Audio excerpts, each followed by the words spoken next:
they are claiming that they have First Amendment rights, which they do. But those rights do not supersede the worshipers in that church to their First Amendment right to worship their God and to engage in their religious activities. If the First Amendment protected actions like those of the protesters, then people could barge into any religious service and begin shouting to protest anything. The examples of the chaos that would be permissible under non-attorney Lamont's absurd legal theory are endless. And as we finish here, Lemon also claimed that he was merely covering the rally as a journalist. Now, does anybody believe this? By the way, without having any other facts about this caper, about this incident that happened at the city's church, does anybody believe, even when Don the Con Lemon was on CNN, does anybody believe that he was an objective journalist? Does anybody believe that?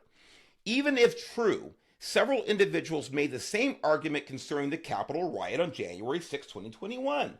These people were in the Capitol, engaged in no violence. The Biden Justice Department, however, still charged them with trespassing. Journalists are subject to trespassing laws just like everyone else. Otherwise, journalists could climb over fences and enter one's yard without permission. I mean, doesn't this make sense? Isn't this as clear as the air in front of your eyes?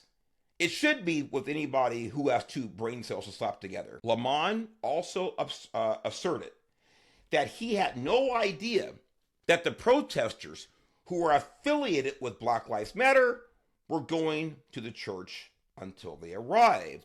But as the New York Post reported, this is a quote, Don Lemon admitted he was embedded with anti-ICE agitators in Minneapolis and knew of their plans before they burst into St. Paul Church during Sunday services, despite claiming he was there as a journalist and had no advanced knowledge of what was going on. And of course, you want to dig a little bit deeper, maybe we'll link to it. But there are ex post that clearly show his intentions to actually engage in the activity, not just to report, not just to observe and report upon it, but he's actually engaged in the planning, going back to the conspiracy element that I talked about earlier.